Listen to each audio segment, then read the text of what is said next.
Gipahibalo na sa Association of Mindanao Rural Electric Cooperative Kunamreco ang ilang mga konsumante sa tibok Mindanao nga mitaas na ang presyo sa kuryente ug makita kini sa mga bill na to sa kuryente. Ang pagtaas sa kuryente tungod sa taas nga presyo sa pag-angkat sa uling kun coal nga giangkat sa nakadayang power generators kay naapektuhan na kini sa wala pa mahuman nga kagubot dito sa Russia batok Ukraine. Matod ni Amreco President Jose Raul Saniel, lisod kayo nato mo determine na, let's say for Samsung One o sa ubang mga electric co-ops, lahi-lahi on the average lisod po kayo kay lahi man gud ang energy mix po iba-iba explain man na ganina, but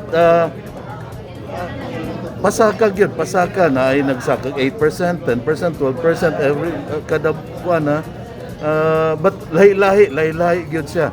It is very difficult, but the trend is really rising.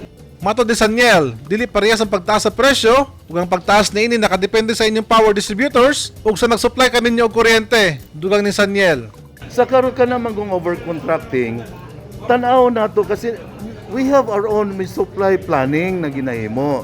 Of course, tanawon man na nimo magplan, mag-forecast ka, it dili po tong sakto lang, and it sakto lang po sa imong requirement, let's say for the next 2 to 3 years or 5. So na medium target ka. But individual po ning kwan sa mga electric co-ops na nakita nila na sakto raman, but there are also probably electric co-ops na oversupply, pero I think most of the electric co-ops. matod ni Saniel, ang tamang kooperatiba sa kuryente nagpatuman og increase. Gisaysay ni Attorney Jeanine Dipay Kulingan, General Manager sa Philippine Rural Electric Cooperative Association, Kumpilreca, ang pagtaas sa presyo sa kuryente dili mapugnan ug ang presyo sa increase nag-agad sa power cooperative sa pagkakaroon na naa sa 7 pesos per kilowatt hour hantod sa 20 pesos kada kilowatt hour.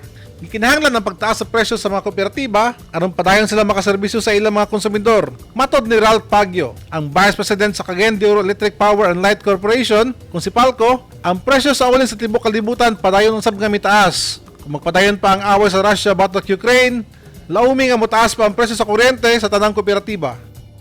Bobby Lag sa Newsline Philippines, Cagayan de Oro City. Stay safe.